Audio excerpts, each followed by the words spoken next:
Welcome everyone to the semi-final of Getting the World Back to Work Challenge by Hult plus UNM. Thank you for joining and do invite your friends to join together. Hult Prize is a startup accelerator for social entrepreneurship, which brings together the brightest college and university students from around the globe to solve the world's most pressing issues.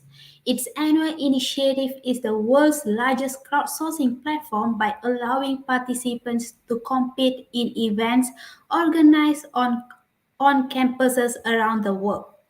Getting the World Back to Work Challenge is a challenge by Hult plus UNM which aims to allow young individuals to envision their possibilities as leaders to change the world.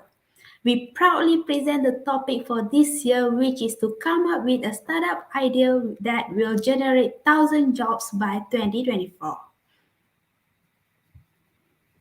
For our itinerary today, we will have our live pitch after an opening speech by our campus assistant director.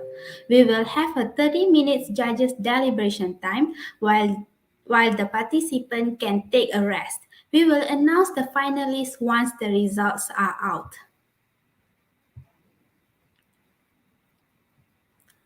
This is the number sequence of the live pitch.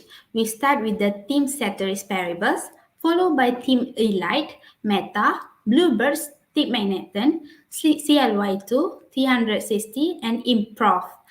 Each team will be given 5 minutes to pitch and there will be a 3 minutes Q&A session for the judges to ask questions. Now, let us welcome our campus assistant director, Stella Wong, to give an opening speech.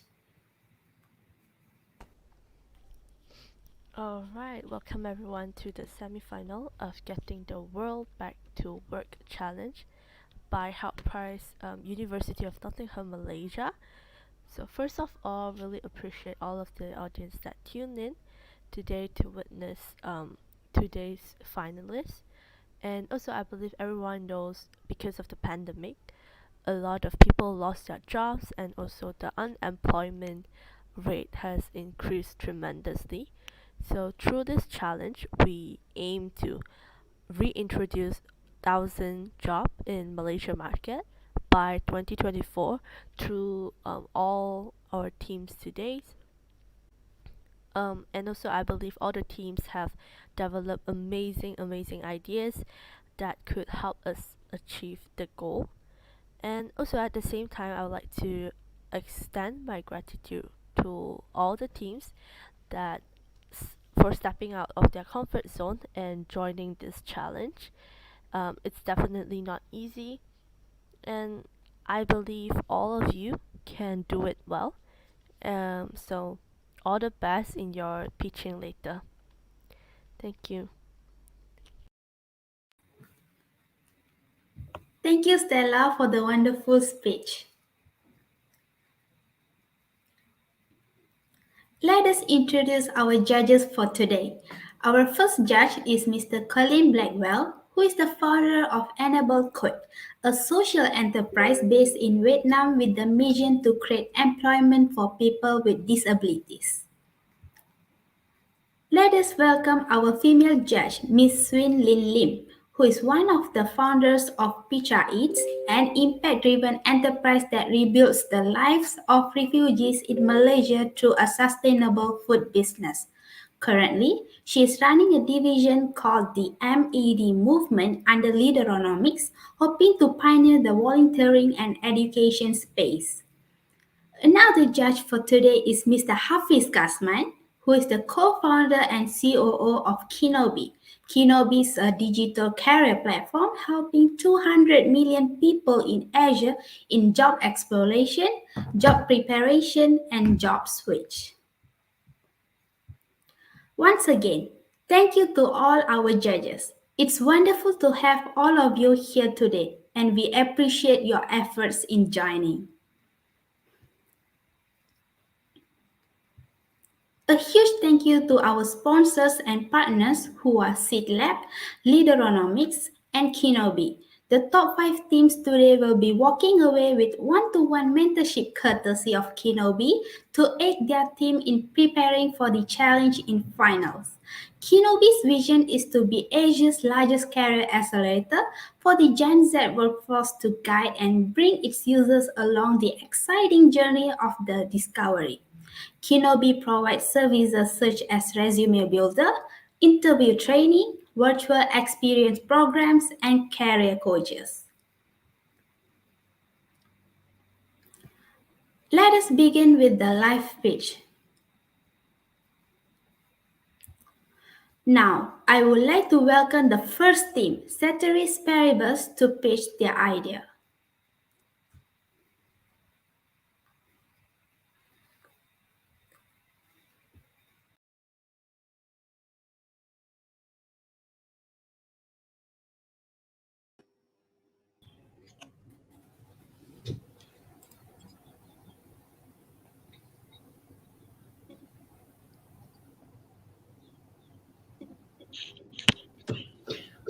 All right. Good afternoon, everyone. We are Team Ceteris Paribus, and the name of our startup is Rentger, a car renting platform creating safe and secure jobs in the gig economy and creating value for car owners. Meet Ali, who is young and is currently actively seeking employment. Ali thinks to himself, wouldn't it be great if I could enter the gig economy temporarily to earn some cash while I'm looking for the perfect job? But I can't afford a car, or else I might be able to become a Grab driver or go into logistics. Now, on the other hand, meet Pak Hussein, who is like, I've retired and don't have much use for a car, which is sitting in my garage there, depreciating and losing value. It would be great if I can maybe rent it to someone, but I takut anything bad happen to the car lah. Ali and Pak Hussein are just anecdotes of the wider opportunity to connect car owners and prospective gig drivers. The gig economy is still relatively new in Malaysia. There's huge expected growth for the ride-hailing market in the next 2 to 3 years, meaning that the demand for gig drivers is expected to increase. Now, on the other hand, there are more than 1 million unused vehicles. In the used cars segment alone, there are more than 400,000 leftover cars every year. So this is where Rentger steps in to connect the supply and demand of cars. Through the reduction of market barriers, more individuals are able to obtain transportation to earn income through the economy of delivery services, ride-sharing, and ultimately creating more income and jobs for the nation's citizens. Rentger is essentially a platform to create as many jobs as possible by way of making the process of renting and listing a vehicle as seamless as possible. There are 4 key features that define our platform. First, the flexibility to choose, rent, and confirm the pickup of a vehicle all within the Rentger application, which further enables us to track the amount of cars being rented and listed. Second, the flexibility of contract and commitment periods. How long the vehicle will be rented for will ultimately be decided and dealt with by the renting and listing parties. Relating to the previous point, our prices are set at a market rate between renters and listers. Of course, to encourage fair competition, Rentger will provide market price benchmarks for each type of vehicle. Finally, risks such as damages to the vehicle, loss of life for drivers, and legal issues arising from roadside accidents will all be covered by our insurance plans. So, how does the Rentger app work? With our simple user interface, both owners and drivers can post and find listings within minutes of creating their account.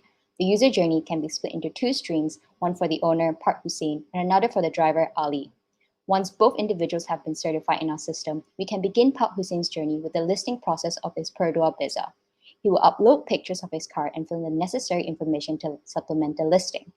Once uploaded, Ali receives a new list notification that happens to be nearby or matches his criteria.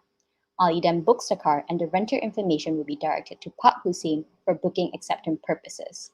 Once he accepts, Ali will be prompted to pay the booking, and also both individuals will schedule a meetup for the car collection. And finally, both Ali and Pak Hussein will notify the Rentger app of the rental status, and the payment will be then transferred to a bank account of Pak Hussein. Besides that, Rentger offers an integrated calculator to recommend daily, weekly, and monthly rates along with potential earnings with just 2 key information, the car make and model. Our recommended prices are inclusive of Rentger's commission rate, where we take around 5 to 15% from owners. For Pak Hussein, it will only be 5% on top of his earnings of 100 ringgit. This will be beneficial to both owners and renters, where they can enjoy affordable options that are highly personalized. As part of our initiative to be ASEAN's leading peer-to-peer car rental platform, we have strategically prepared a growth strategy framework of 4 phases to provide a basis for evaluating present and prospective initiatives on our business expansion. Starting at Phase 0 in 2022, we will assess existing challenges and gaps which allow us to anticipate key requirements in the e-hailing industry. Through software prototyping, business analytics, and the identification of key performance indicators, we hope to acquire our first 100 active car owners and drivers. As we expand our services geographically in Malaysia in Phase 1, we hope to acquire at least 1,000 active listings in the Klang Valley and to secure partnerships with leading e-hailing services such as Grab. This is aided by affordable end-to-end insurance coverage, which we outsource to local insurtech startups. Phase 2 is when we start exploring the mergers and acquisitions of leading insurtech companies and further strengthening our partnerships with e-hailing companies through compliance agreements within the ASEAN region. In 2027 and beyond, we aim to expand our services to major cities across ASEAN and later rural areas as well. The longer-term goal is to sustain a year-on-year growth rate of 10%. We will first start with a capital injection of 80,000 ringgit, and as you can see here, we project to break even by the end of the year 2023. Thank you for listening, and we're happy to take questions now. Judges, you may start to ask questions now. Okay, maybe if I can go first. What kind of screening would you have on the prospective drivers? I mean, what would stop someone just signing up and stealing a car? Yeah, so the stages of certification that Ranger will go through to screen the drivers and also the renters, in terms of, if let's say we take Kak Hussein, would be the car make and the car model and the car year, along with the license that he has for that car, to ensure that we are not only getting cars that are regulated and also legal, in the sense that Ranger will not only allow these people to rent their cars to riders such as Ali.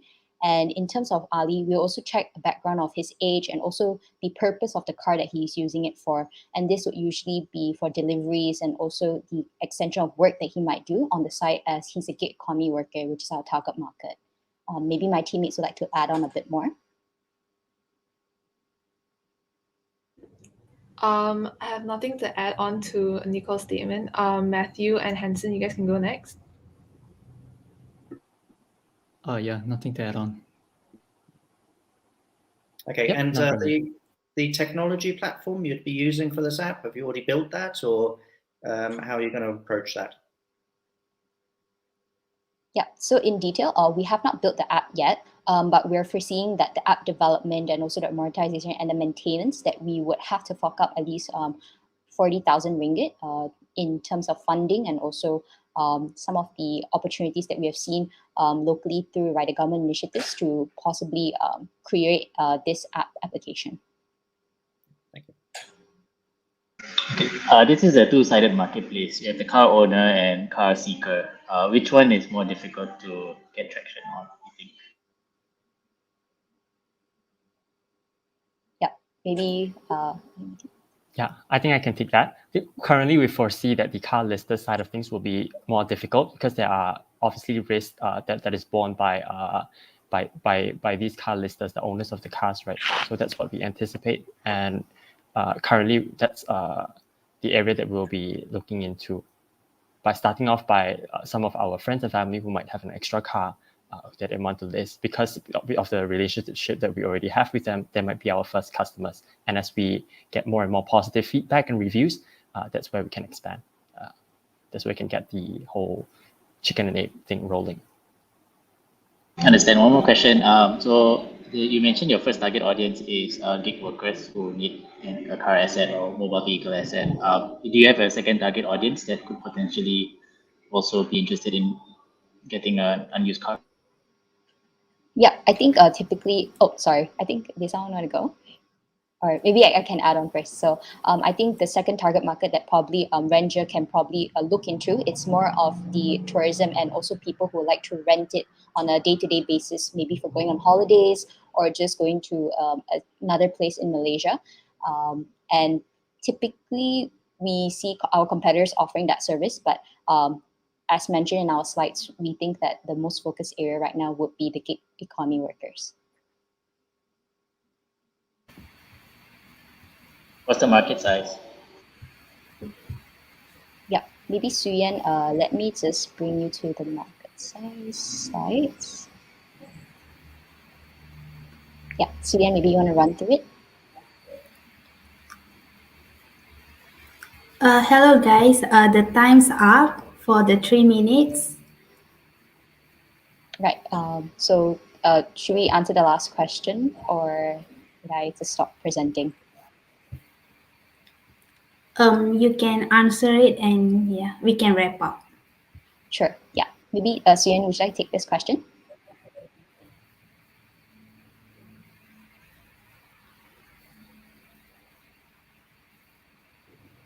Hello, hi. Sorry, I'm having a bit of technical issues. Hello? Yeah, we can hear you. Hello? Yeah. Hello? Yeah, we can hear you. Hello, we can hear you. Right. Okay. I'm so sorry. It was my Wi-Fi issue. Yeah. So as you can see, the total labor force here in Malaysia, we have 15.3 million, and we scale that lower to specifically the gig economy workers. We have about 4 million, and scaling that down lower to just e-hailing drivers, we have 0.2 million. So I think with Rentja, we can penetrate the market and also potentially get more e-hailing riders in the gig economy as well. So that's basically us creating more jobs, hopefully. Yeah. So it's basically, I would say, easing and breaking down barriers of entry to the gig economy. Thank you. All right. Thanks. Thank you, judges and Team Ceteris Paribus.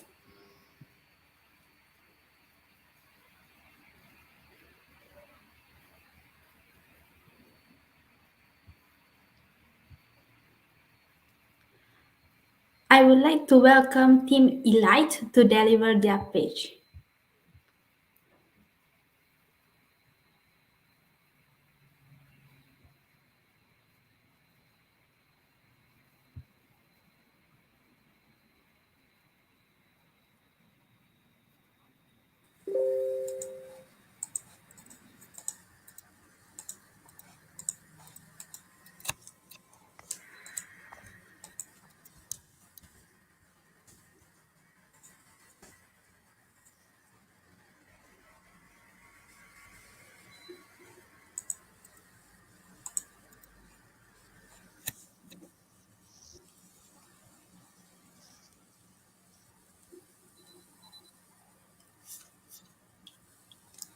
Okay. Hi, good evening. We are Team Elite from UTM, and we are here to present about the social enterprise idea, job jamming. Based on our research, we realized that the unemployability rate is increasing exponentially, and there is an expectation of skills misalignment between employee and employer. Thus, we propose an idea, job jamming, a platform that can provide a 100% job guarantee to the B40, which is the low income group in Malaysia, single mothers and disabled persons. With job jamming, we can provide qualified certificates and skill learning experience to enhance their knowledge and be more ready towards the working environment. And we will also collaborate with different companies to make sure the job is secure. Our key aim of this social project is to achieve at least 200 certified participants per month on the 6 months, at least 10% of revenue growth per year, and last 2,000 job creations in a year. So this is our business model in which we will collaborate with some training partners to provide the professional skill training like the handmade baking, latte art, and the tailoring. And our targeted participants are B40 population, single mother, and disabled person. Our revenue will be obtained from the profit sharing with the training partners and also the commission from the corporates, which is 10% for the candidates' payable salaries. So these are some of the targeted training partners like Conified, JTS Training, Microsoft, Knowledge Hub, IBM, and the Richmond Legacy. All of these companies are actually registered under the HRDF. For example, Conified provides the digital marketing and digital transformation skill training. So next is the resources and the opportunity that are available in Malaysia. For example, Starbucks is hiring hearing impaired barista, and some of the monetary resources are HRDF, Perkeso, and MDEC. So for idea validations, we interviewed Mr. Goh, the president of Single Mother Association of Johor Bahru, via a WhatsApp video call yesterday, and the validation outcome were listed with the pain points of single mother in securing jobs due to their low education levels and also lack of skill set, which indicated the needs for training.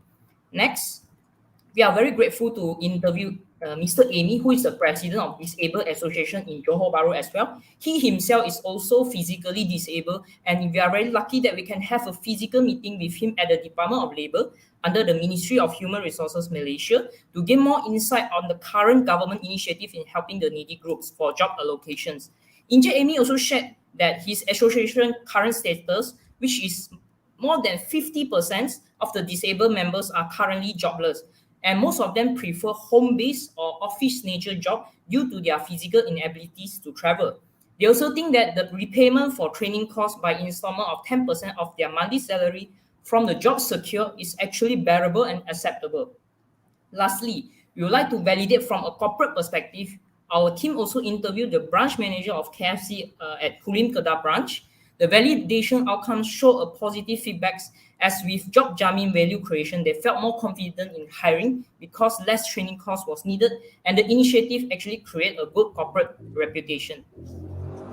All right, so now let's talk about how job jamming can increase the number of jobs. KFC is a global fast food brand that already has over 600 restaurants nationwide. KFC has employed people with different abilities, and from our research, we realized that until November 2021, there are more than 350 Malaysian individuals, predominantly of speech and hearing impairment, who get employed. Therefore, we know that we are able to provide employment opportunities to our needy group, and they will be able to support their own living costs. Next, here shows the calculation on the number of job creation in a year with a target 500 companies or outlets involved. Here comes the last slide. Above shows the two key competitors in Malaysia, which are TTC and GUC.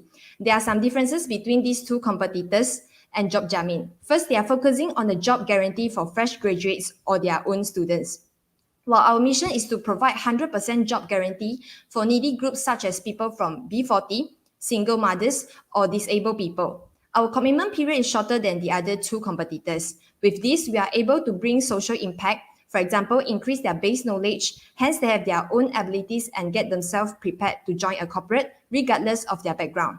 For the cost structure part, our three main costs are wages, rental and utilities, and last but not least, the marketing sector as to popularize our company and the project. That's all from us. Thank you very much. Okay. Judges, you may start to ask questions. Awesome stuff. What business model or how do you foresee this organization running like? Is it a social enterprise, startup, non-profit? So, I think we are we can show the slide on our business model. So actually, we are considering a social enterprise. So yeah, we are having a profit sharings with the trainers, and also if corporates, we help corporates to hire candidates, and we get a percentage of commission. But our target audience will mainly want to focus on the low income groups, single mothers, and disabled persons. Okay, and do you plan to get government funding or? Yes, we are. Of course, we are open for any. If governments, there's a lot of initiatives and budgets, we would like to collaborate with them, or they appoint us as the agency to do the trainings and finding the right person. Yeah. Colin, on you. Yeah, sure. So how would you find the trainers? Okay. So in Malaysia, we actually have a lot of training companies. What we call is HRDF, the Human Resource Development Funds.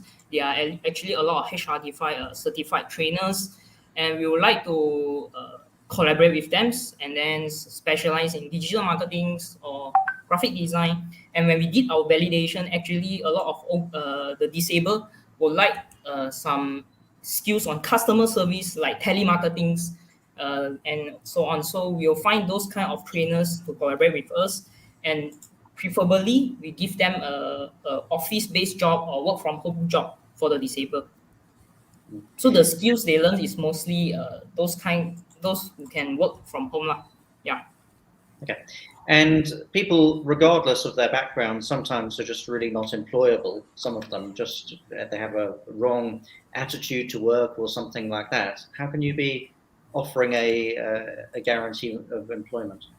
Because, an employer, if the person really just cannot do the job, or any job, that does happen. Yes, we do understand that because it's human. I mean, there's a lot of positive attitude or negative attitudes. So we will actually, if we actually monitor the employee performance after we assign them to the respective companies, and if really the attitude is bad or he cannot commit to the job, we'll actually promise to replace another candidates for the companies. Yeah. So, but we'll try our best to minimize the problems by giving them a lot of training, monitorings, help the HR to monitor them as well. Yeah. Okay, that's all from me. Thank you.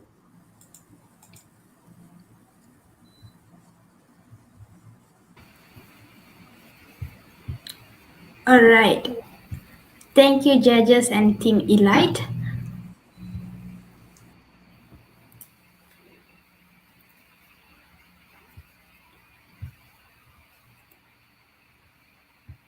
Now, I would like to pass the floor to Team Meta.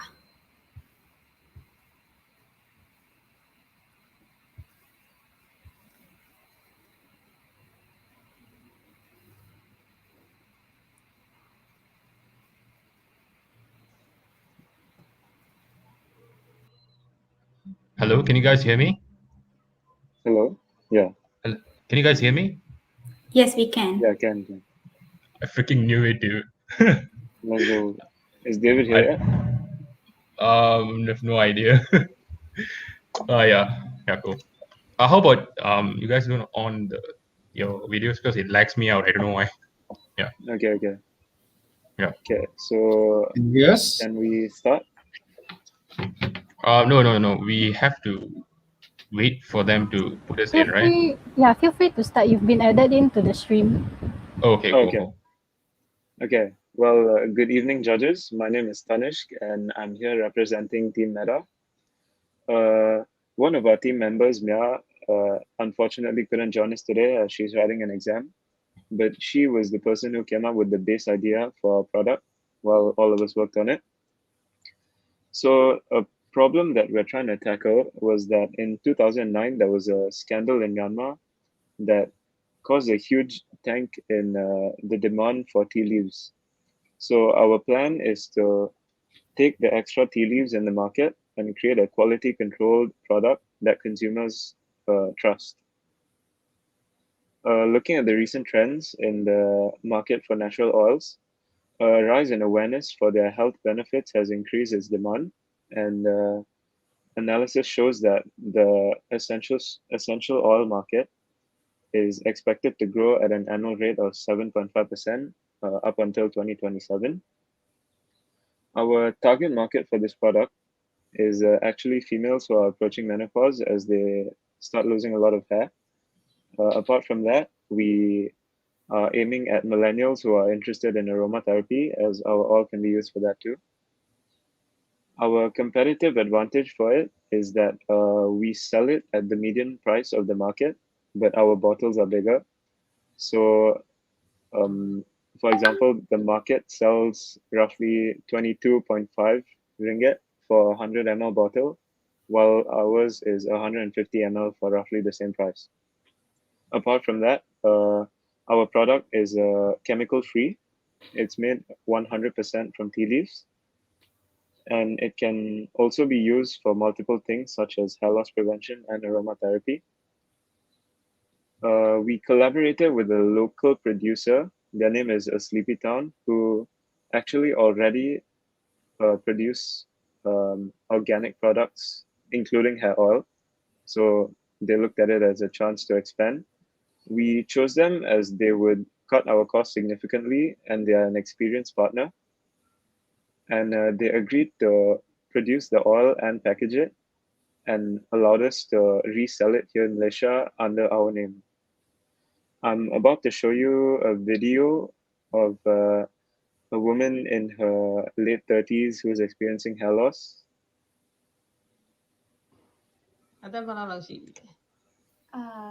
Tâu dân này xin mít lỏi. Bà lâu lâu này nè, số rồi. Thì tại mẹ bộ, dạ, đâu bộ. Slovenia perlu jauh cuda. Slovenia perlu jauh cuda le zo. Sangat ni lang tiada sana bo, no? Atau sangat ni lang tiada.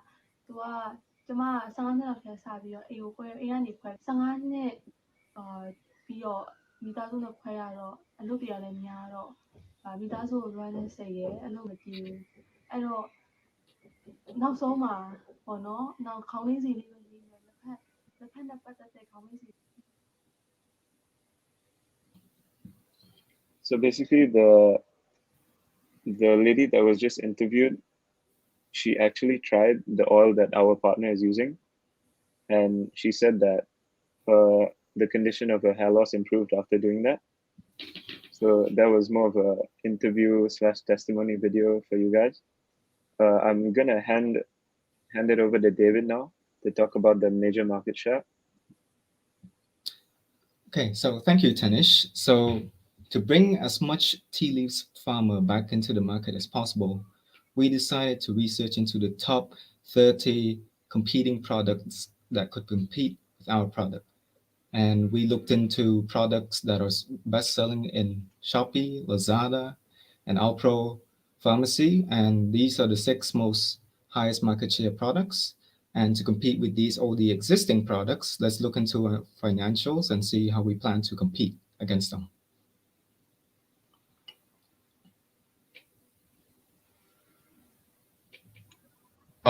So like we have a projected profit of 14K. Can you just move on to the next slide due to the constraints of time? Okay. So we plan to expand our products into various other categories, and we expect an increase in production by teaming up with them even further in the future. And also we want to talk to more farmers in Shan State to give them an opportunity to like export more products with us. Yeah, so that's to sum things up. That's all from us. Thank you. Thank you. Thank you.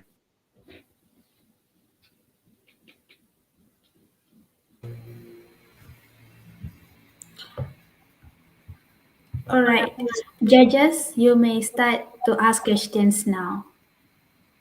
Sure. So it's great that you're using partners to kind of accelerate the project, but if the partner's doing the production and the distribution, what are you doing?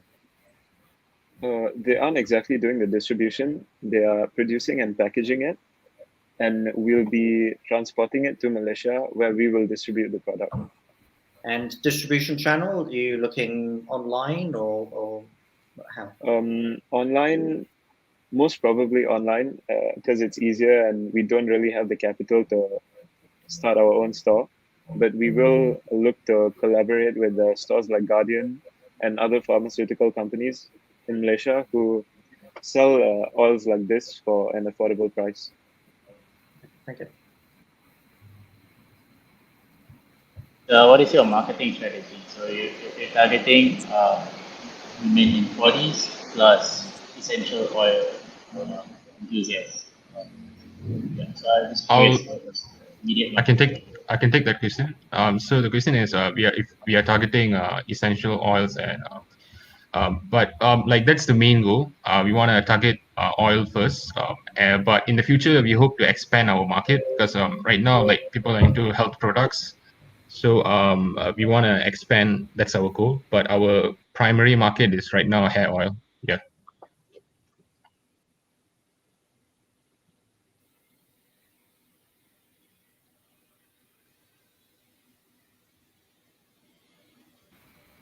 How do you calculate your profits?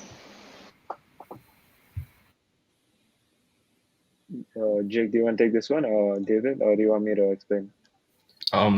David? I think we should go back to the slides. Can we reshare our screen for that? Oh, yeah, give me a second. The Excel sheet. the slides are for financials. Do you want me to show the slides or the Excel sheet? I'll just try to explain. So basically, like we have a rough estimate of the profit would be around 12K, without including the packaging, because like they give us like a basic packaging, but we hope to like brand it accordingly to what Malaysian consumers like. So we expect, yeah. So that's the projected profit. With the highest cost, I would say, is uh, the carriage inwards to bring it to Malaysia. But other than that, I would not say that there's a high cost, because we plan to like produce it in our houses. Yeah. No, like I explained earlier in the slides, the drop in demand in Myanmar caused there to be a huge surplus in supply of tea leaves in Myanmar.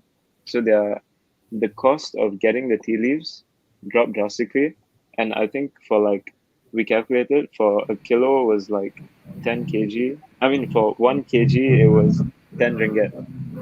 So like the cost of making the oil isn't that much. Most of our cost comes when we are bringing the oil to Malaysia. Yeah. All right, the 3 minutes is up now. Okay. Thank you, judges and Team Meta.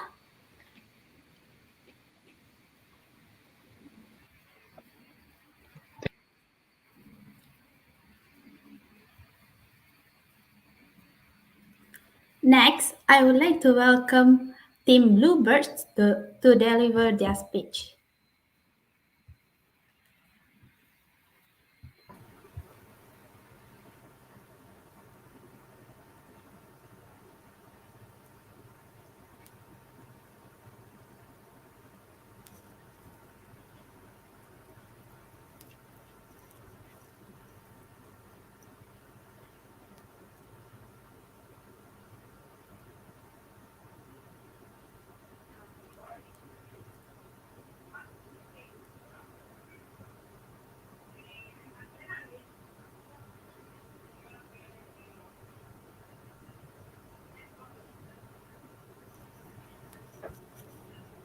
Okay, just to check, can everyone see my screen?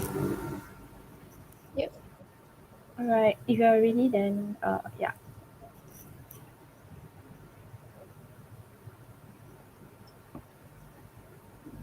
Yeah, Mingy is not here. Mingy is loading. Yeah, she's reconnecting.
Okay.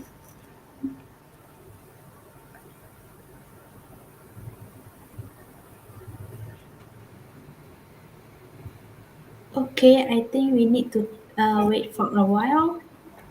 Yeah, because my teammate has some reconnection issue. I so think sorry. she's here.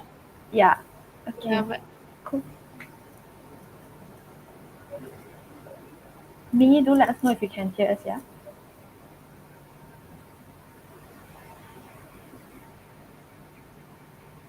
Mingy, are you here?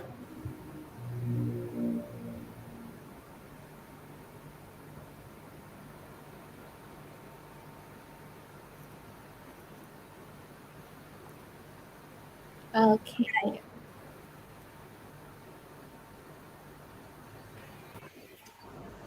All right. So, good afternoon, everyone. This is Connect Tour. I am Mingy, and today I'm with Julia, Samantha, and Swee Lin.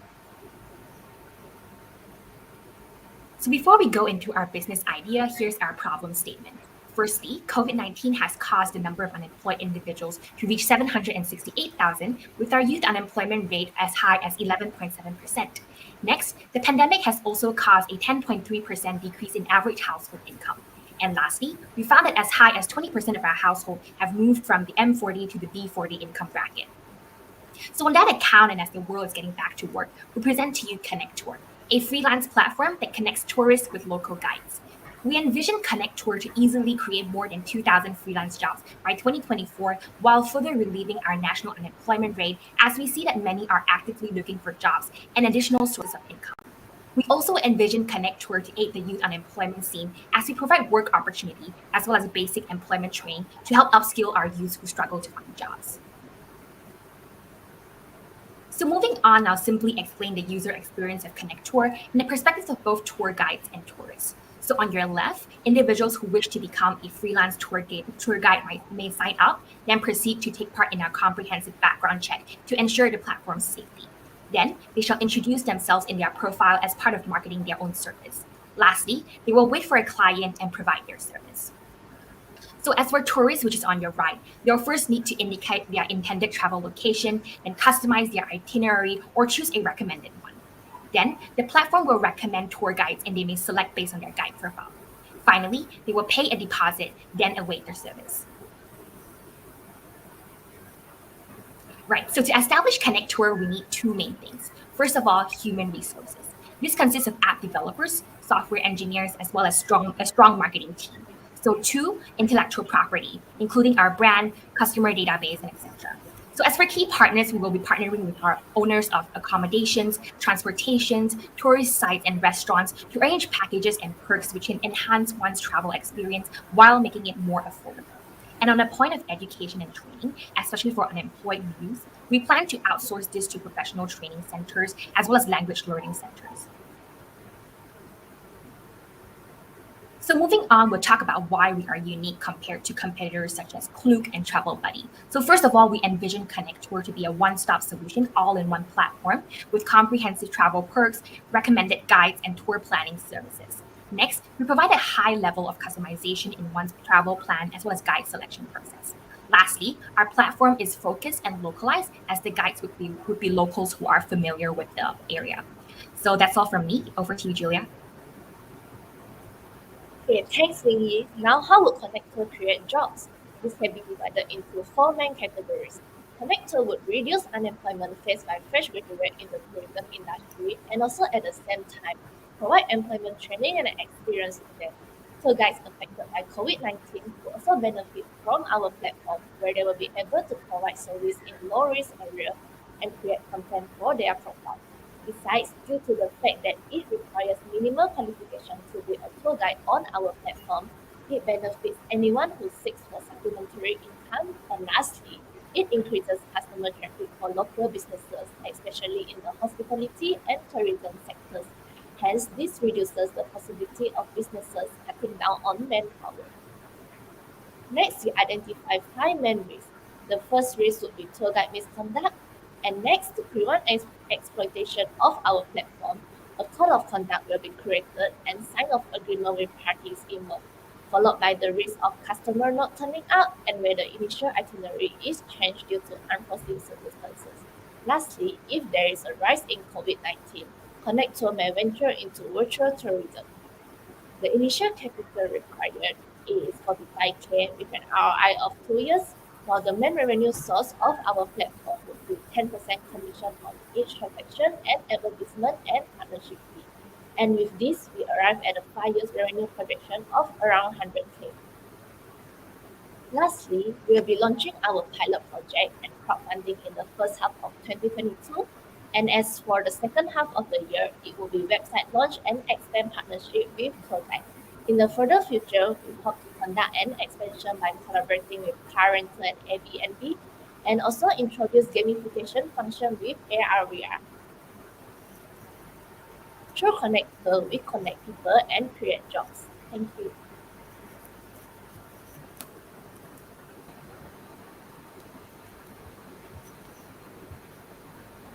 All right, we can start Q&A session now. Yes, just you mentioned your competitors like Travel Buddy. How active are they in the Malaysian market already? Sorry, can you repeat the question? Yes, so your competitors like Travel Buddy, Yeah. how active are they already in Malaysia?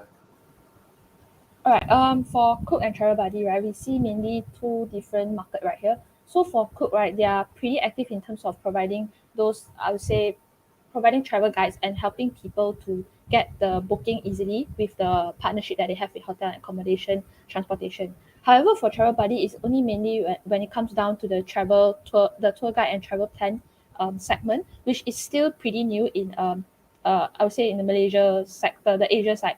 Yeah, so in terms of our competitor, Klook is more well known in Asia and compared to Travel Buddy. Hence, in order to stand out, right, for us, we have actually did some minor primary secondary data research that we realized that most of us in Southeast Asia do not have too much we still have like quite a lot of space to venture in terms of trying to provide a customized tour guide in terms based on like family needs and of course on the localized experience and authenticity experience that can be given to the tourists. Yeah. Okay, and you mentioned virtual tourism, which sounds intriguing. What do you mean by that? Right, Tim, you can feel free to add on. Yeah, so in terms of virtual tourism, right, we see COVID-19 has changed like the landscape of tourism totally. Like for the last 2 years, right, a lot of people couldn't go out, but we all tried to succumb to like YouTube vlogs and like talking about a lot of different AR VR technology that are coming up in the recent days. So we want to bring this technology and incorporate in terms of virtual tourism where people can actually feel or actually feel and like get at least 50% of the excitement from the actual being able to like experience the tour. So that's like virtual tourism. Yeah, that may be actually a better idea, that one, but anyway, the other judges. Yep, I think I can add on. Hi everyone. My name is Swee Lin from Leaderonomics. Sorry that I'm late. I have few questions. I think two questions. Let's say if there's a second wave of COVID in Malaysia, what will happen to this tourism industry? Because I think tourism industry currently is quite like you need to be very fluid, right? So how, right? How are we going to curb the unemployment rate that you guys mentioned earlier? Right. Can I just rephrase your questions to just understand? So basically, you're trying to ask us how will we actually really help the unemployment rate in terms of like COVID-19 and after this, right? Right. Correct. Okay. All right. So in this case, right, we look into two factors, because we like we mentioned, right, we would like to definitely come into AR and VR, but of course first really go out there and put our feet on the ground to understand the market, right? So in terms of COVID-19, one main reason is the social distancing problem, right? That's why a lot of us couldn't travel like to places very frequently. However, if you can see that the COVID-19 situation right now is actually, I would say, is getting better. Hence, we can still talk about traveling within the state or within the country. Hence why we try to emphasize tour guides who are very localized based. Like, so for example, I'm from Selangor. I will be doing tour mainly in Selangor so that I can provide more value. Even though I'm unemployed as a fresh graduate, I can still provide value in terms of trying to get a job in this, since there's minimum qualification needed to actually sell about your country. As long as you do enough research and you can prove to our team in the background qualification that you can and you know well about Malaysia. Yeah. If I may add a bit. Unfortunately, this is the end of Q&A session. Thank you, judges and Team Bluebirds. Thank you. All right. Thank you.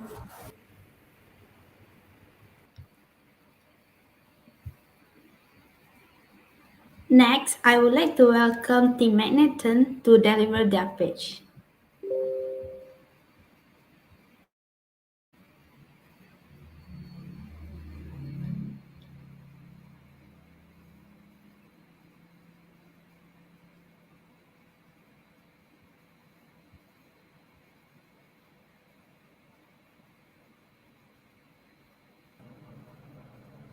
Hi, let me share my screen. All right.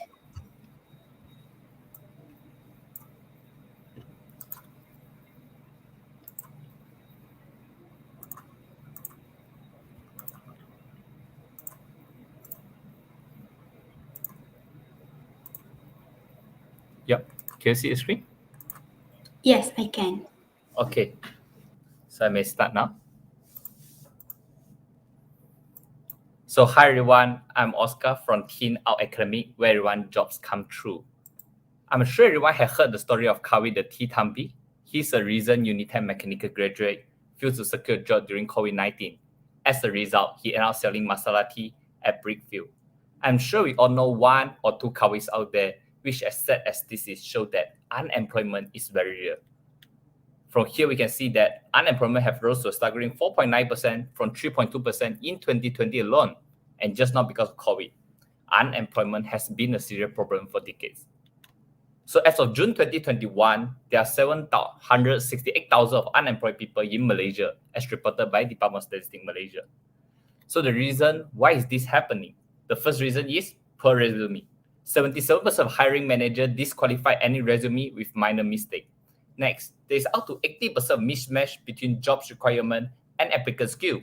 And lastly, 75% of Malaysia's candidates are left employability skill like programming. They are highly sought after this day. And not only that, both job seekers and employers are having a hard time as well. Studies show that up to 80% recruitment end up being unsuccessful, even after spending so much time, energy, and money to post listing. Employers still could not find the ideal candidate. Job seekers often end up discouraged and depressed after being rejected by so many companies. So how can we empower the unemployed right here by providing a job findings and outskill reskill platform? So ladies and gentlemen, introduce to you our solution, Our Academy.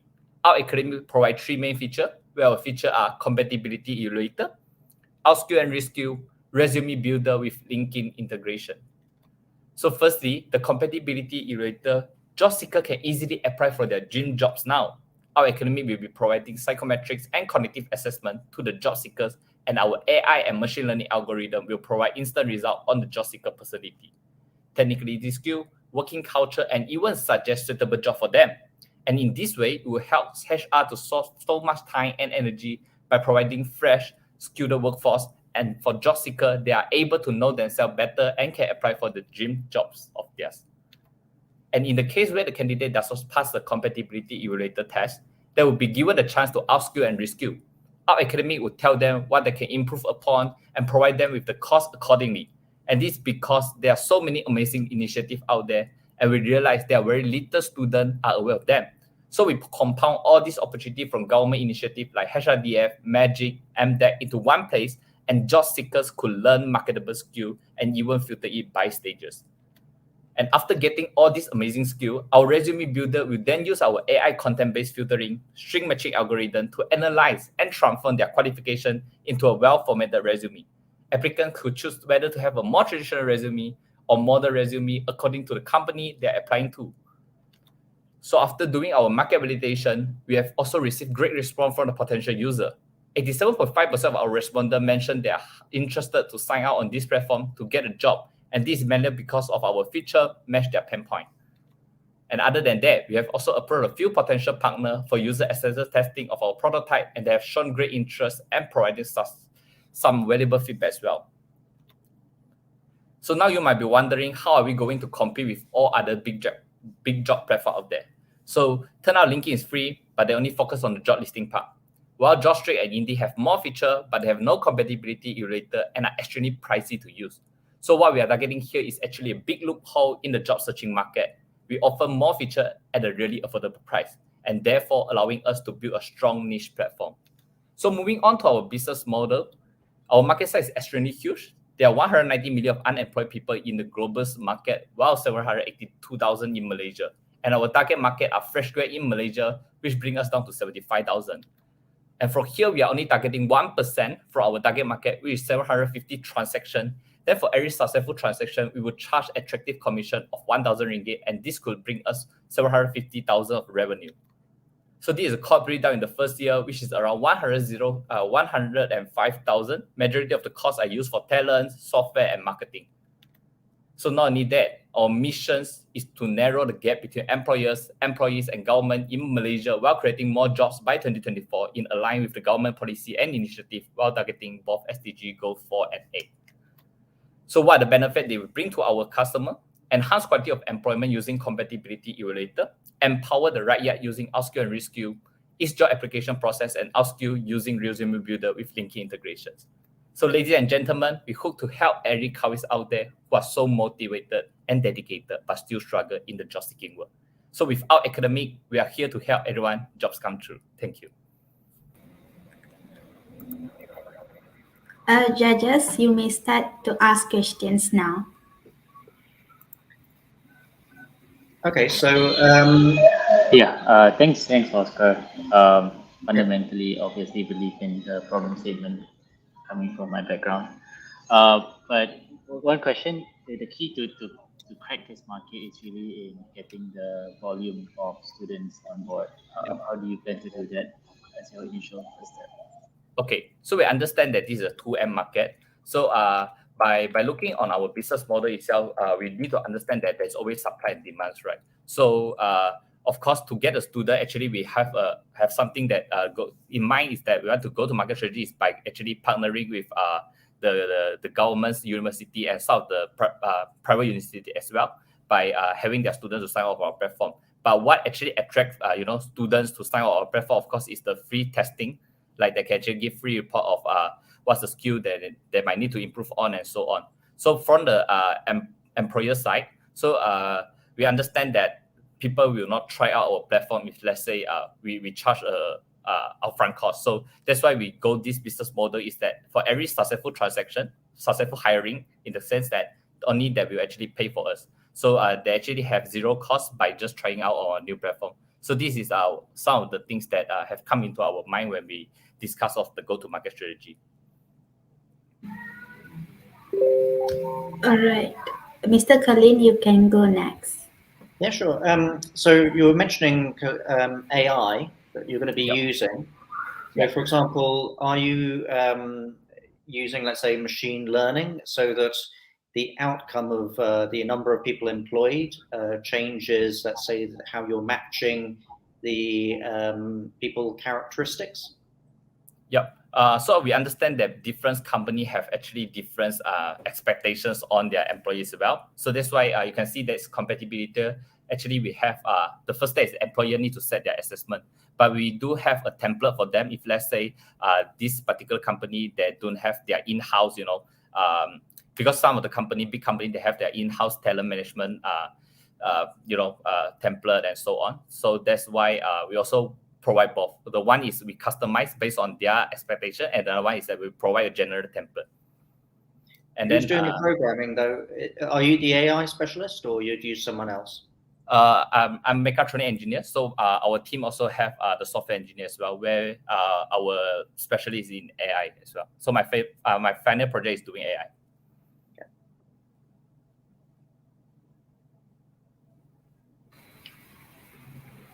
All right.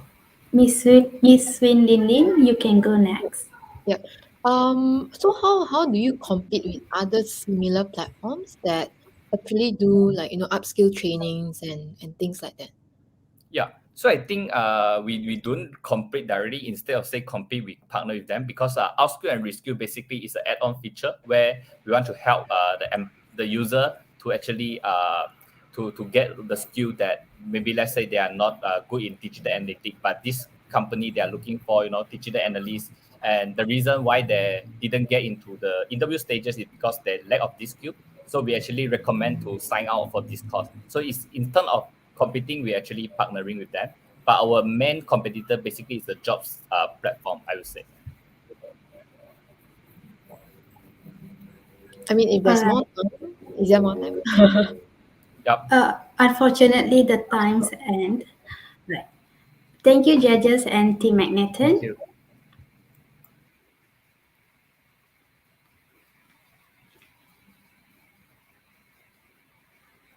Now, I would like to pass the floor to Team CLY2.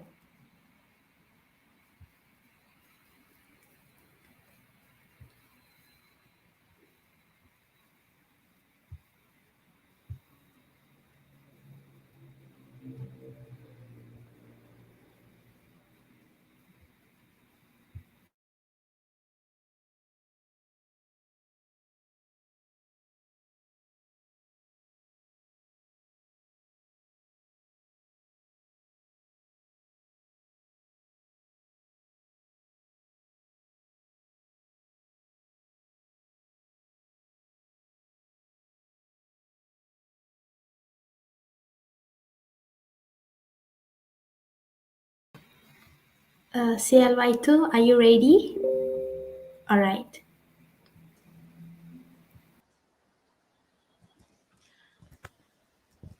Okay, hello and good afternoon to all judges. We are from Team CLY2, UUM student, and my name is Wei Teng. So first of all, the rising demand of co-working space and accommodation is rising in this society. People nowadays, they tend to have their own time or private time and their private space in order to conduct their works. Besides, the number of entrepreneurs also showing an increasing trend throughout this year, especially during this pandemic. Therefore, we have come up with a solution which to establish a place that combines accommodation and co-working space in this market. We are operate 24 hours every day to provide a large and comfortable working space as well as the accommodation service to our customer. Of course, our co-working hotel also well equipped with other facilities such as the cafe area, entertainment area, private meeting rooms, gym rooms, and others. Our target segment are focused on university students, employees, and youngest entrepreneurs who are staying in the Nilai area.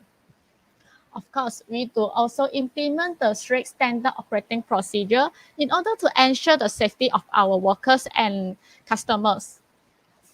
Our workers are fully vaccinated, and all the places in this co-working hotel are including the private space and public space will be sanitized regularly before and after the use of customer. Our public sharing space also will be limited to 40 users at the same time in order to practice the social distancing. Therefore, what is our difference compared to our other competitors or working from home style? First, we are providing a large and comfortable working space and accommodation service at an affordable price. Our price will be higher than motels and dormitory price, but lower than the hotel price. This is because most of the motels and dormitories are providing small and limited working space to their customer. Therefore, I believe that the small space is not suitable and uncomfortable for us to conduct our works. Next, our working environment is also outstanding compared to other competitors. People nowadays that tend to conduct their work or job under a pleasant or comfortable working place. They believe that the working environment is one of the factors that affecting their productivity or efficiency.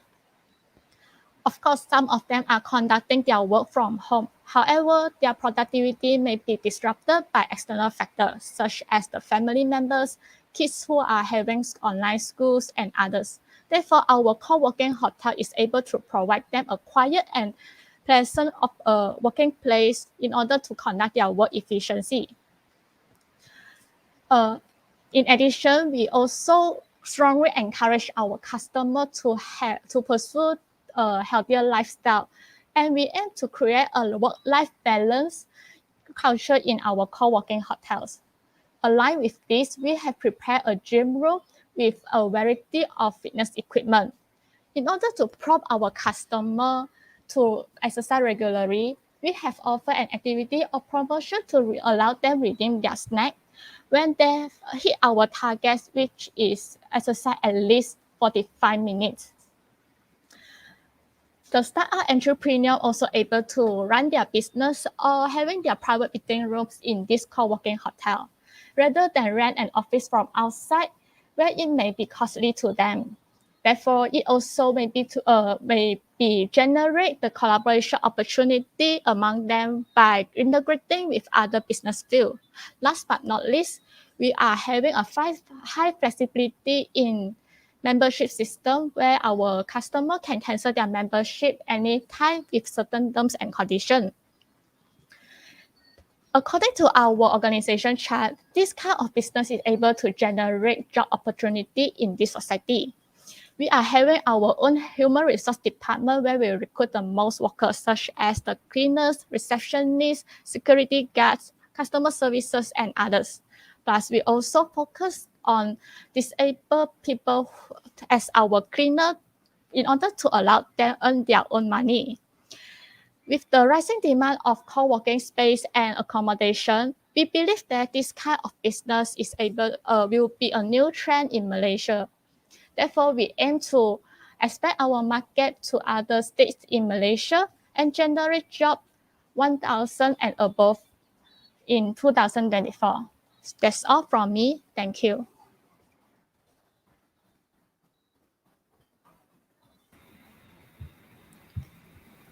Judges, you may start the Q&A session now. Yeah, thank you. So one of your costs is rental. What happens if you have low occupancy? Wouldn't you make a loss?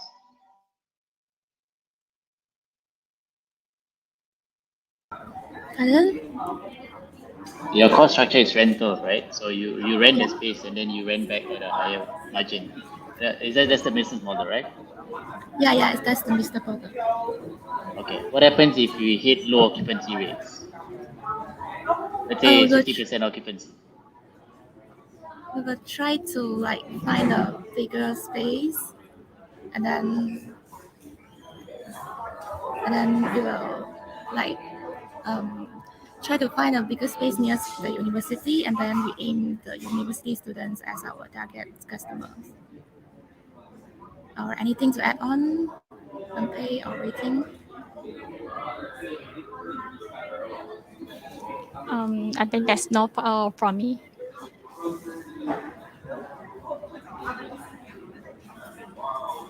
Okay, so if you're going into this kind of market, it's effectively real estate development. It takes a lot of capital, it takes a lot of connections, it's quite a entrenched business sector. Have you considered taking more the kind of the management company role, where other developers would actually take a lot of the risk, that you'd be running the concept and branding? We plan to manage our own first, and then since it is a co-working space and that it already exists in the current market, so we believe we can refer to them, and then we add on our management ideas in it, and then this will be pretty good for our business. Okay. I would like to add on. So besides that, we also maybe will be outsourcing third party in order to cut our costs, and it helps to expand our co-working space business.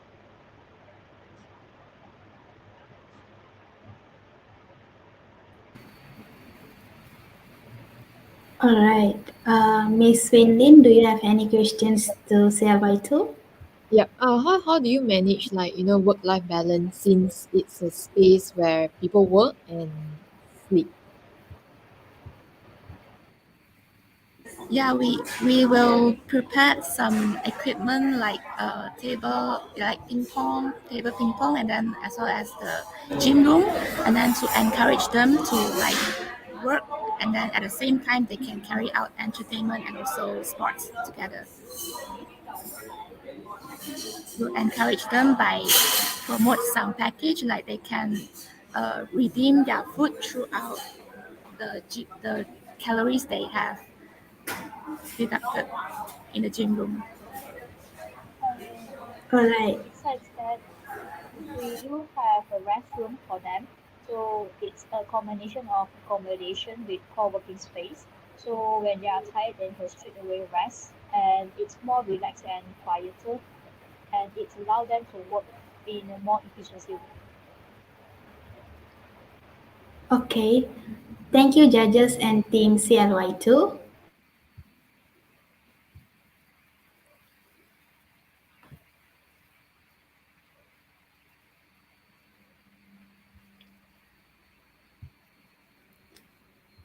Let's welcome the last team, ImproV, to deliver their pitch.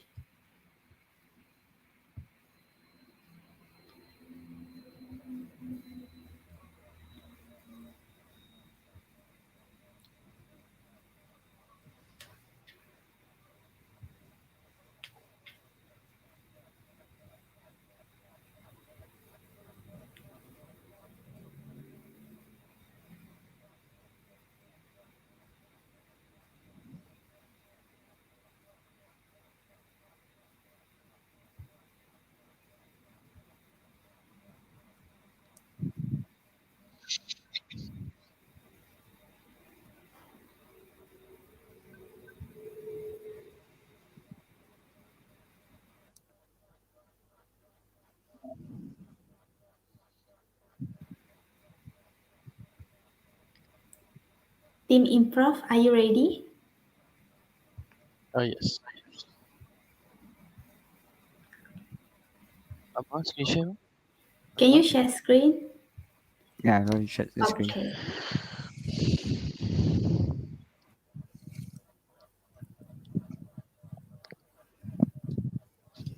Am I audible? Yes. Yep. All right, thank you. Ladies and gentlemen, I'd like to paint a picture for you. Now imagine this, right? You're an up-and-coming journalist or a video marketer or an analyst or even just an avid video gamer. Now you have big dreams of working in the esports industry, right? An industry that you have come to love through your love of games and everything to do with it. However, no matter how much you achieve, or how much experience you get, or how much exposure you have, you really just can't seem to break into the industry. I would like to introduce to you the idea of ImproV Network, where we aim to be Malaysia's leading platform for esports tournaments, production, and content. Now, contrary to popular belief, the esports industry does not only consist of a small group of video gamers who just play against each other, but it is as vast as any other industry with many different roles, such as analysts or event coordinators and even managers.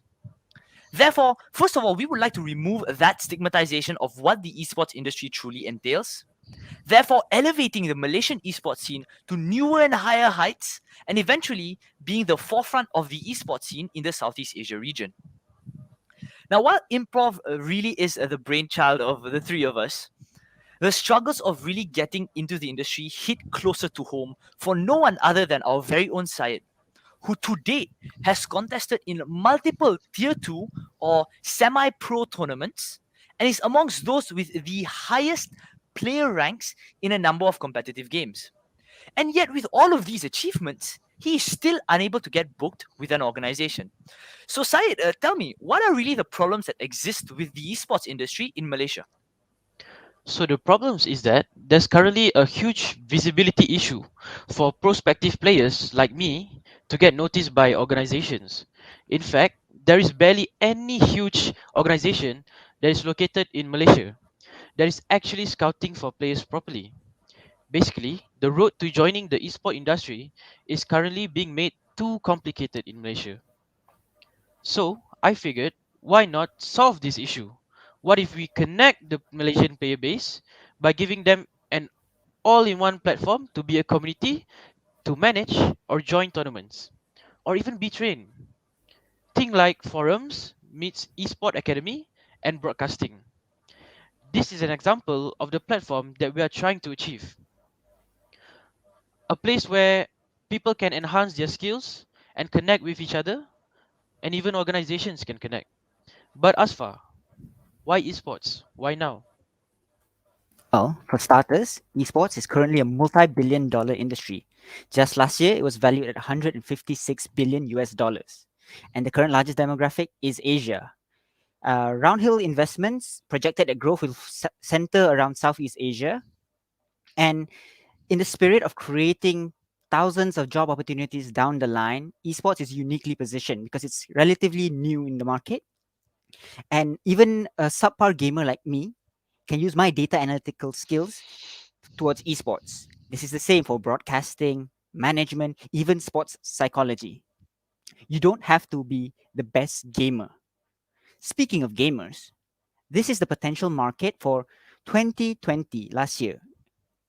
As you can clearly see, that the Asia Pacific region, even taking account China out of the question, has the largest player base in the world.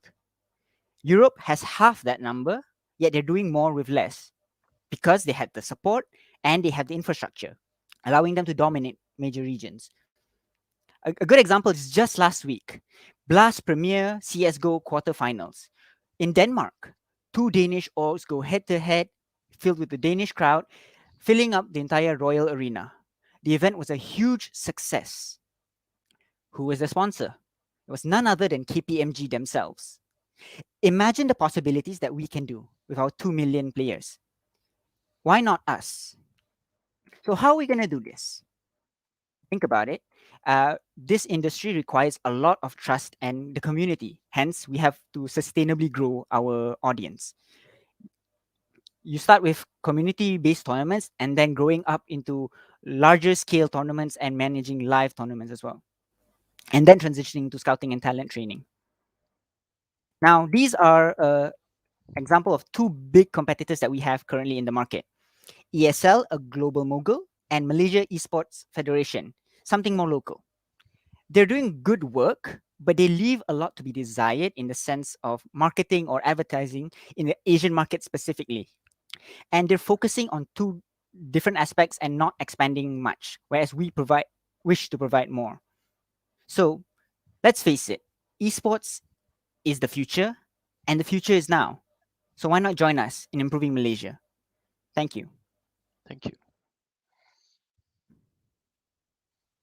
I'll be leaving this up so that we can answer any questions relating to this. All right, judges, you can ask the questions now. What type of gamer would you start with? In the current market, Asai, you want that? No, you can take it. All right. Okay. So in the current market in Malaysia, there's much less professional PC gamers because of the infrastructure. So we're going to try and capitalize on that market first before looking to expand in the future. So PC gamers. Are you looking at hardcore or casual? For our platform, we want to be able to take advantage of all of them. While the platform provides people more casual as well, but it's really meant for visibility for the more aspiring pro players. So you're thinking in terms of, I get, that you have a base of people then who could do work. So just trying to imagine more the link between that and jobs. Are you thinking more jobs specific to the esport industry or to the wider community? This is all interrelated because if you think about it, you create more jobs by making professional scene accepted in Malaysia. So you create more organizations which has a lot of management and stuff. But this also sparks the other aspects of other industries like journalism and even broadcasting, even sports psychology, which is something that is not really attacked that much in Malaysia in itself.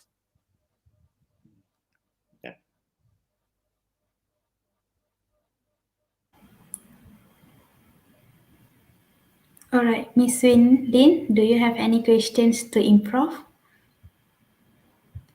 All right, thank you. Thank you, judges and team ImproV. Thank you. Thank you. All right, all the 8 teams have presented their live pictures. The judges will be moving to the deliberation room.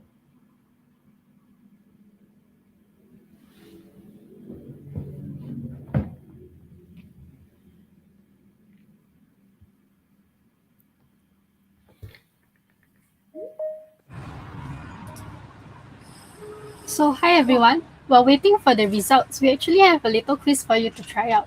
So do join us by going to joinmyquiz.com and entering the game code 193891, or subsequently, you can find the link in the comment section as well.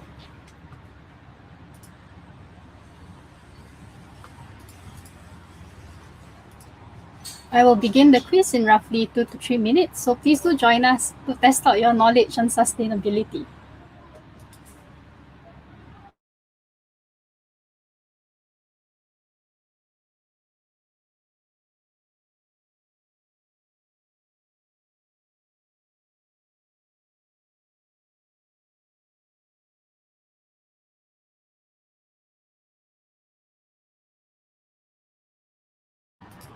For now, we have our first competitor, Miao Fei. I hope more people will join us soon.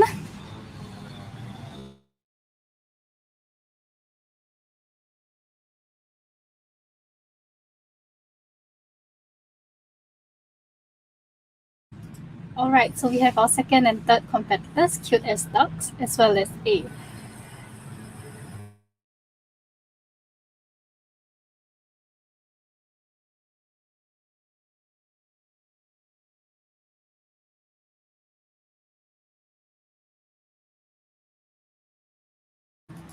Okay, we currently have 5 competitors for today. We also have MS as well as Mau Mau. I'll be waiting a couple more minutes for more people to join in this quiz.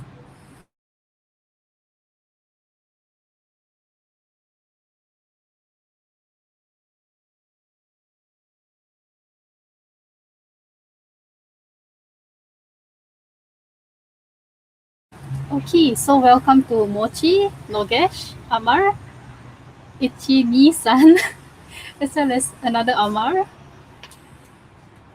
I'll be waiting another minute.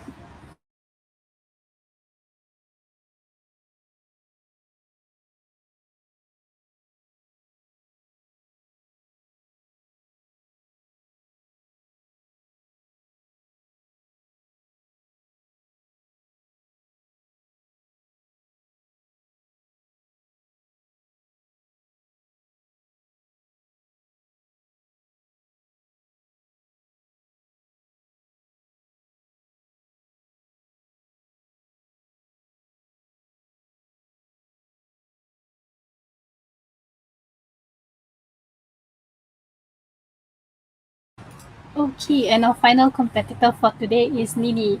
Do take note that you can still join the quiz even though we're running through it anyways. So I'll begin it now. Stay tuned.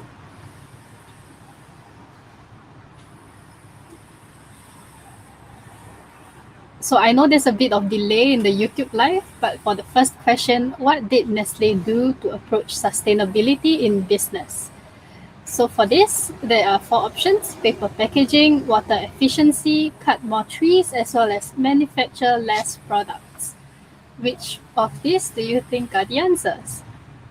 So for now, we have 7 people who have filled up. All right, just 4 more people left.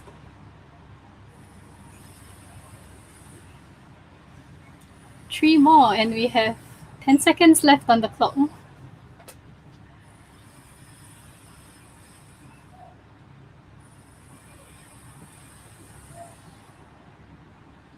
All right, good job on the first question. So here's the leaderboard. Currently, we have Mochi first place. So I'm assuming, yep, only Mochi got it right. Nestle improved on their water efficiency to approach sustainability in business. Let's move on to the next question, and welcome to the new players as well. So for this question, which of the following organizations did not follow sustainable business practices? Is it Unilever, Panasonic, Netflix, or Adobe?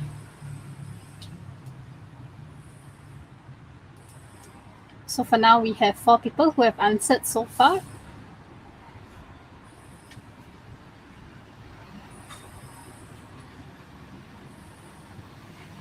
All right, just 3 people left and 15 seconds on the clock.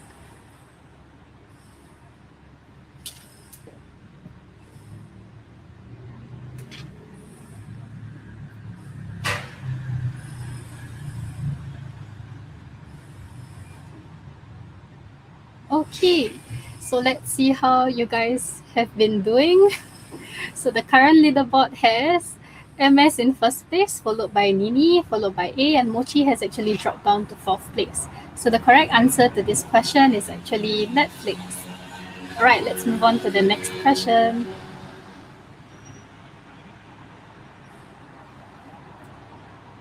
Okay, so sustainable businesses meet the needs of the present time without any negative impact on the environment, impacting the resources of future generations, making changes to their business operations, or changing their short-term financial goals.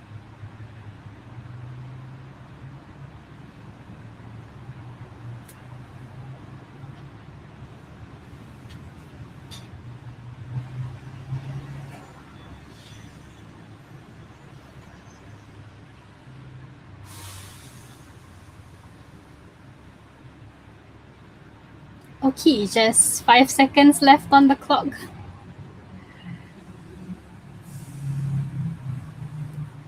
Okay, so for this question, with our leaderboard, Nini is in first place. Congratulations, and Mochi is back. So the correct answer is impacting the resources of future generations. On to the next question.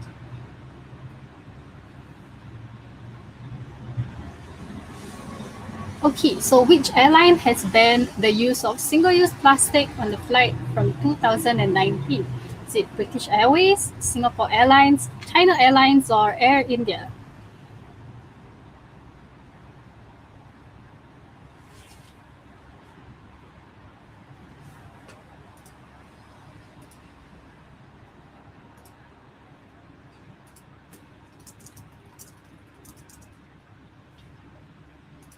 Okay, 15 seconds left, and we have 2 more people to answer this question.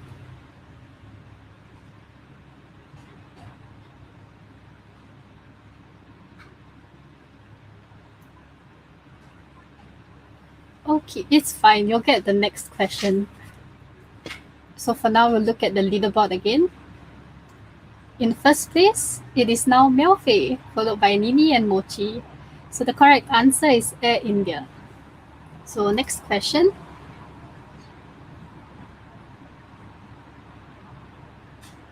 Which car maker admitted cheating on emission test while marketing the vehicle as clean diesel? Is it Tesla, Volkswagen, BMW, or Toyota?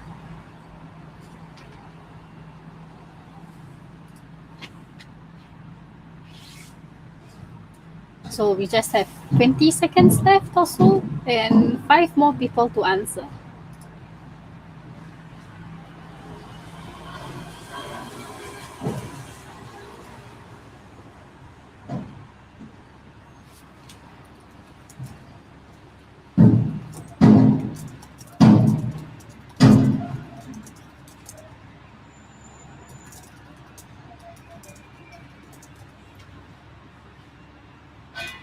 Alright, looking at the leaderboard, first place is still Melfei and Nini, followed by Nini. Congrats, you guys. So yes, the correct answer is actually Volkswagen. Moving on to the next question. So, accreditation for a business to an environmental program such as an eco-label is mandatory. Do you think it is true or false? I think this question is relatively easier compared to the ones before. So I hope more of you could get it right. So we have 7 out of 13 of us who have answered it so far. Just 20 seconds left on the clock and 4 more people.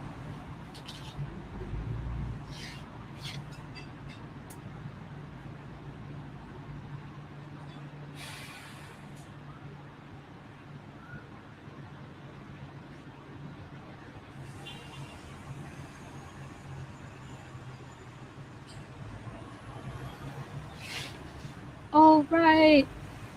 So back at it at the leaderboard. Melfei is still in first place. Good job, Melfei. So the correct answer is actually false. I think I tricked you guys too much on this one. But it's okay. Moving on to the next question. So, swapping a compact fluoro light for traditional bulb keeps blank of CO2 out of the atmosphere. Is it 100 tons, half a ton, 100 pounds, or 1 pound?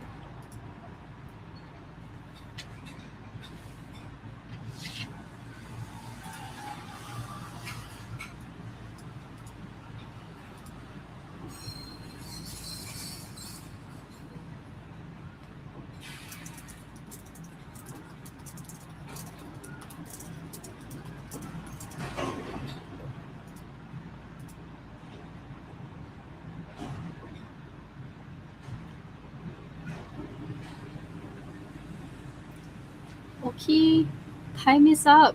That was the last answer, just at the nick of time. So looking at the leaderboard again, Cute as Ducks have overtook Melfei, and Melfei has fallen to position number 4. So the correct answer is actually half a ton. So next question.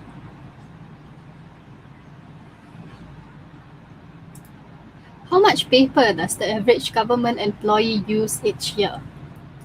Is it 5,000 kilograms, 2,000 kilograms, 1,000 kilograms, or 500 kilograms? So yeah, just a note, each year. That should be a relatively easy hint for you. So currently half of us have answered the questions.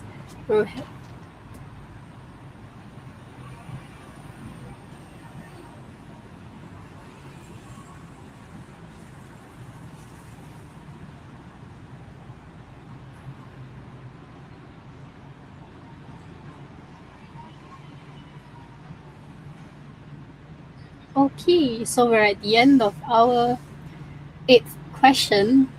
Looking at the leaderboard, Cute as Dogs is still in first place, followed by Mau Mau and Amar. So the correct answer is actually 5,000 kilograms. So moving on.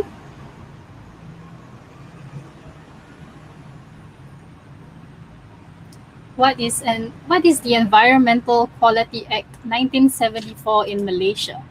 So there's 4 answers here. They're relatively long. Do read them carefully before selecting.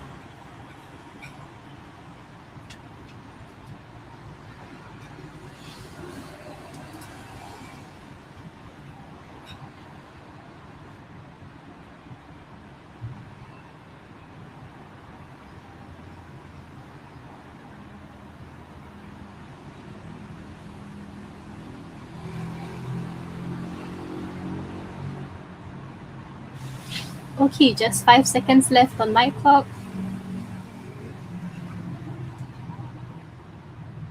Yep. I have a feeling that everyone's struggling a bit with this question, but it's okay. There's many more questions to come. So Amar has actually come up to second place and Cute as Ducks is still on first.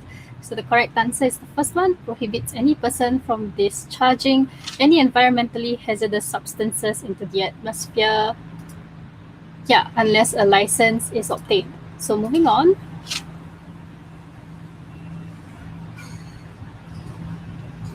How do you calculate a carbon footprint?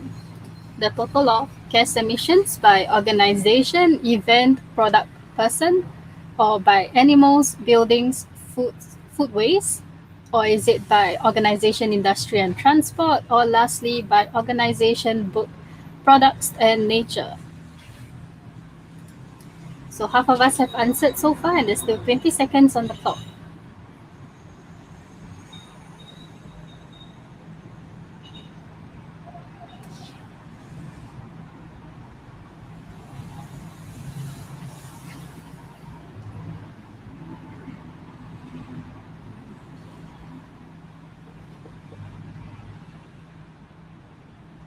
Okay, so time's up. And the correct, leaderboard first. Amar has actually taken over Cute as Dogs. Congratulations, Amar. So the correct answer is actually the first one, gas emissions by organization, event, product, and person. So moving on. In which country did the term 0-kilometer farming originate? Is it USA, Italy, Germany, or the UK?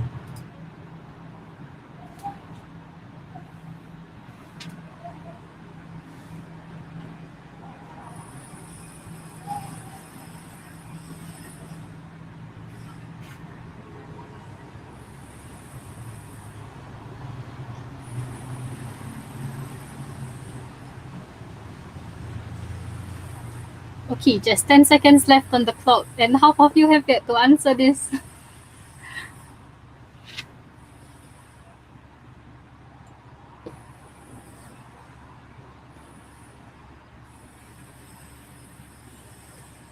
Okay, so looking at the leaderboard again, Amar is still on first place, but Sammy has moved up to 4th place.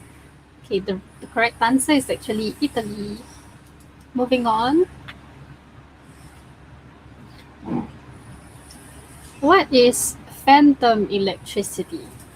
Is it electricity at Halloween? Electricity used by factories? Electricity used when devices are switched off or standby? Or electricity when people leave their devices on?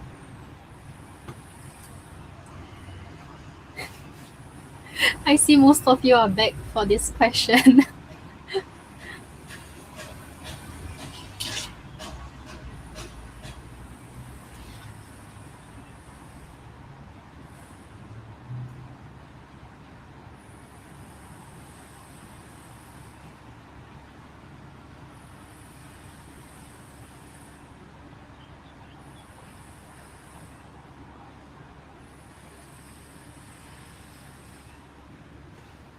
Okay, so leaderboard wise, a bunch of you have risen up.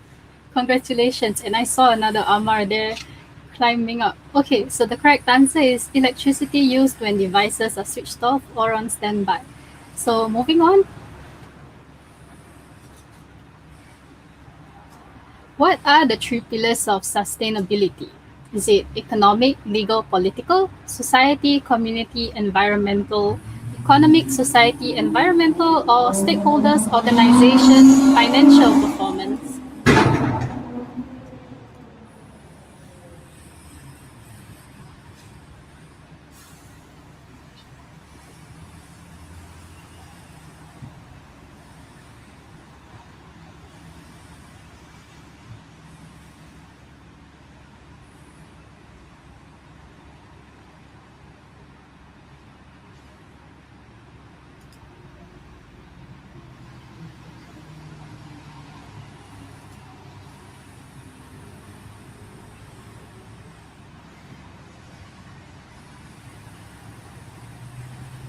Okay, so Amar is still in first place.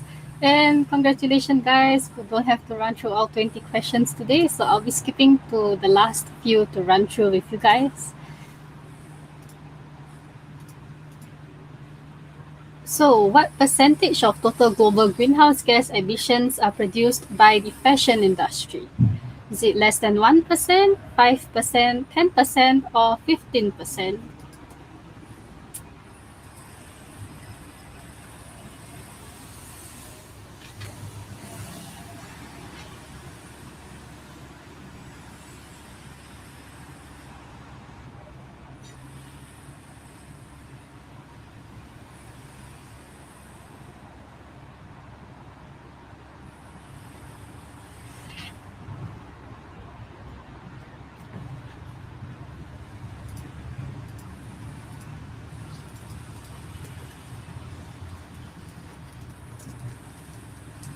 Okay, time's up. We're looking at the leaderboard. Amar's way ahead in the game, friends. And Ichini-san is now second place, so the correct answer is actually 10%. And now we're moving on to our final question. How many liters of water does it take to make one pair of jeans? Is it 52, 476, 1028, or 3781 liters?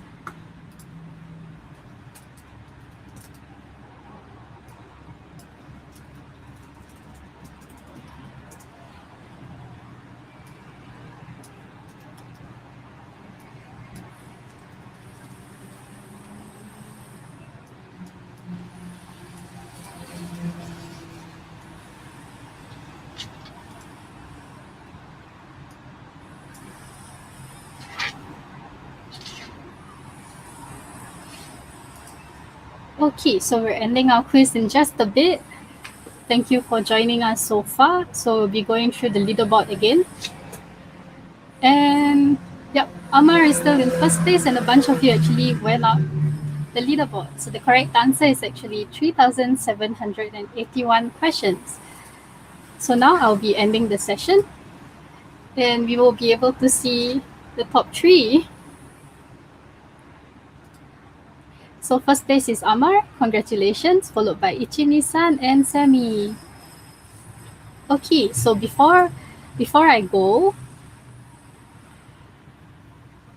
thank you so much for your active participation and we hope that you've learned something new today from our quiz. So right now, we'll be looking a bit more as to what our sponsor Kinobi is doing.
Welcome back, everyone.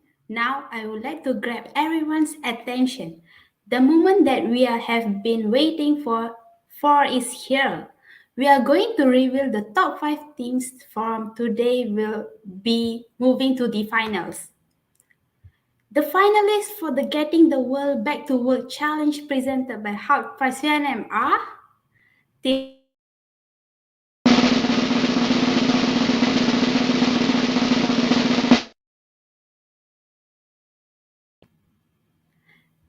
The finalists are Team Ceteris Paribus, ImproV, Elite, Meta, and Bluebirds.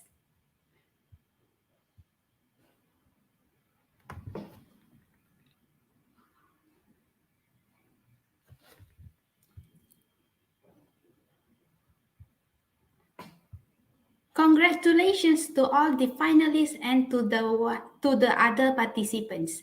Your journey doesn't end here. Continue to work on your business ideas for future opportunities, and we do believe that there are audiences that have been inspired by you. We hope to see everyone again in the near future.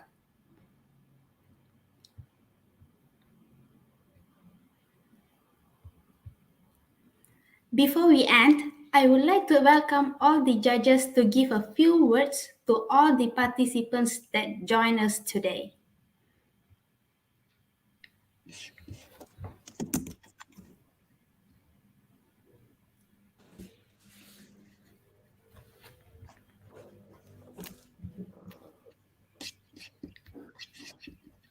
Okay, so well done to all of the teams, and especially those that did get through. It was some impressive presentations there. It reminds me that the presentations you do now, talking about employability skills, are very much the kind of thing you would end up doing in business as well, or whatever career path you do take. So it's always getting the basics right of consistent messaging across teams, coordination, consistent backgrounds. The basic professionalism always works very well. But to the ideas, there were some very solid ideas there, and it has to really be a balance of the originality of the idea, but also the practicality. Have you researched your industry sector, and how does your idea translate in a very solid, practical way to its objective? But out of the many teams, just to sort of say that a couple of the ideas really had even more potential than they'd expressed. So, for example, ImproV. What about having the first metaverse employment agency? On the team that was looking at Bluebird on the virtual travel, that could be expanded massively. I mean, for example, for myself, based here in Europe at the moment, I'd love to go to many places. It's not going to happen anytime soon. I haven't been on a holiday for 2 years. So I'd probably, I'd watch a travel program, but even better than that, I would quite happily pay someone in Egypt to walk around with an AR set for me and experience that. So that idea would be more unique to take forward, maybe. Thank you. Mr. Hafiz? Yeah. I mean, happy. I mean, I echo what Colin said. I think I'm firstly very happy to see all of you still undergrads, but very passionate about entrepreneurship in general. I do think that it is a very, very interesting career path, and thanks everyone, and appreciate everyone's effort really for trying, and specifically the top 5 teams also who made it. I wish everyone all the best. My comment on top of what Colin mentioned is just be very clear about the problem statement, and how your business solves the problem statement. And again, I think Team ImproV got one of the very more interesting problem statements. It's very niche, and it's very the gap is quite clear.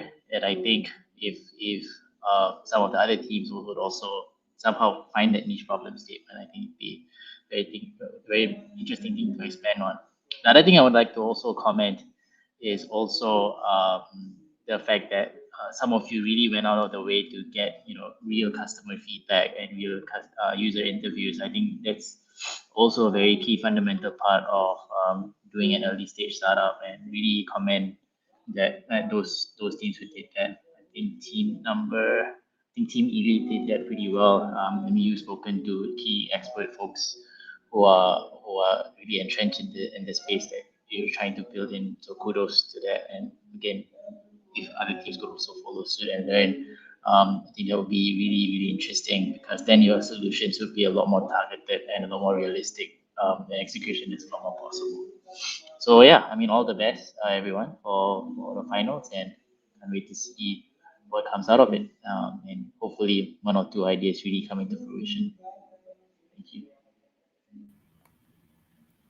Thank you, Mr. Hafiz. Mr. Swee Lin. Yep. Yeah. So first of all, I thank you for having me here. I have a few comments. I think one of the common problems or issues that I see as an entrepreneur or social entrepreneur myself is that I think most of us, we know what is the problem, but usually when we start to come up with solution, not necessarily it can fit to the problem that we're trying to solve.